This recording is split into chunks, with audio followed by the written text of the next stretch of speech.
भारत के करोड़ों घरों में शायद आज भी किसी अलमारी, दराज या फिर पुराने डिब्बे में एक टाइटन घड़ी रखी मिल जाए।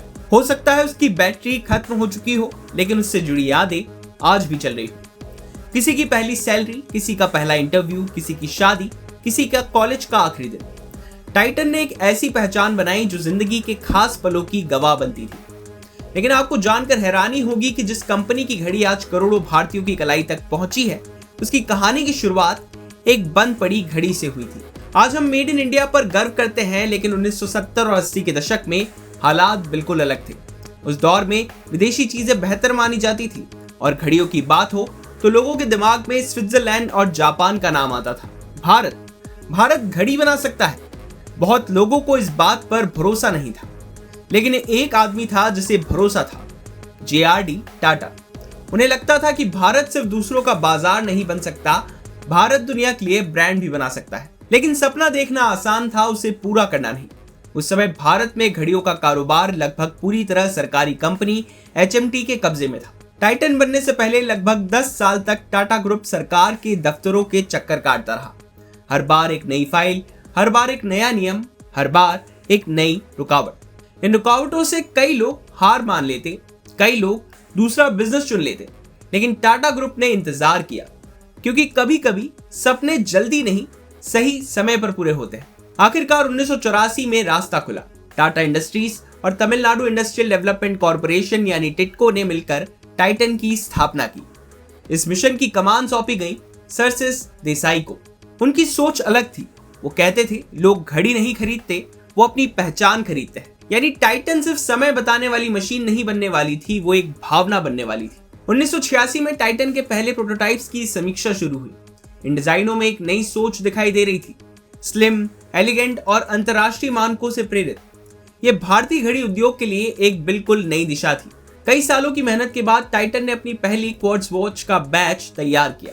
फैसला हुआ कि इस पहली बैच में से एक घड़ी कंपनी के मार्गदर्शक JRD टाटा को भेंट की जाएगी। घड़ी उन्हें दी गई, लेकिन तभी सबके चेहरे का रंग उड़ गया। घड़ी चल ही नहीं रही थी, वो पूरी तरह से बंद थी। जिस घड़ी को भारत की नई शुरुआत का प्रतीक बनना था, वो JRD टाटा के हाथ में पहुंचते ही टिक टिक करना भूल गई। तकनीकी टीम शर्मिंदगी से जमीन में गड़ गई। लेकिन यही टाइटन की खूबी थी। उन्होंने गलती को छुपाया नहीं, उससे सीखा और आगे बढ़ते गए।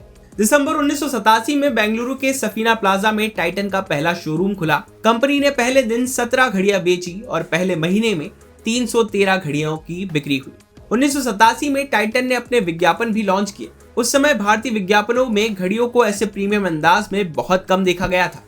लोग अखबारों की कटिंग लेकर दुकानों पर पहुंचने लगे, कहते थे हमें यही वाली घड़ी चाहिए। यह सिर्फ प्रोडक्ट नहीं था, यह ब्रांड बन चुका था।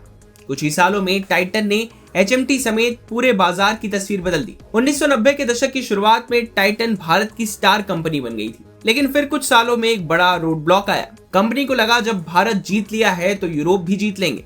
लेकिन यूरोप भारत नहीं था।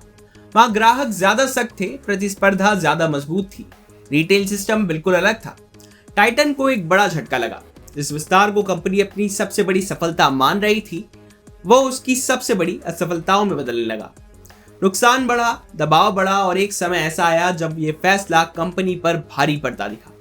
लेकिन असली कंपनियां हार कर बनती। टाइटन ने वापसी का रास्ता चुना, हार मानने का नहीं। गलतियां सुधारी गई, उत्पाद बेहतर किए गए, रणनीति बदली गई और धीरे धीरे वही कंपनी दुनिया के 30 से ज्यादा देशों में पहुंच गई है। आज टाइटन 15 करोड़ से ज्यादा घड़ियां बेच चुकी है, दुनिया के सबसे प्रतिष्ठित डिजाइन अवार्ड जीत चुकी है, स्विट्जरलैंड के मंचों पर अपनी मौजूदगी दर्ज करा चुकी है। लेकिन टाइटन की सबसे बड़ी उपलब्धि कोई अवार्ड नहीं है। सबसे बड़ी उपलब्धि यह है कि उसने करोड़ों भारतीयों को पहली बार यह एहसास कराया कि हमारी कलाई पर बंधी घड़ी दुनिया की किसी भी घड़ी से कम नहीं है। टाइटन की कहानी एक घड़ी कंपनी की कहानी नहीं है, ये उस भारत की कहानी है जिसने रुकना नहीं सीखा। और शायद इसी वजह से आज भी जब कोई टाइटन पहनता है तो वो सिर्फ समय नहीं पहनता, वो भारतीय आत्मविश्वास के 40 साल पहनता है।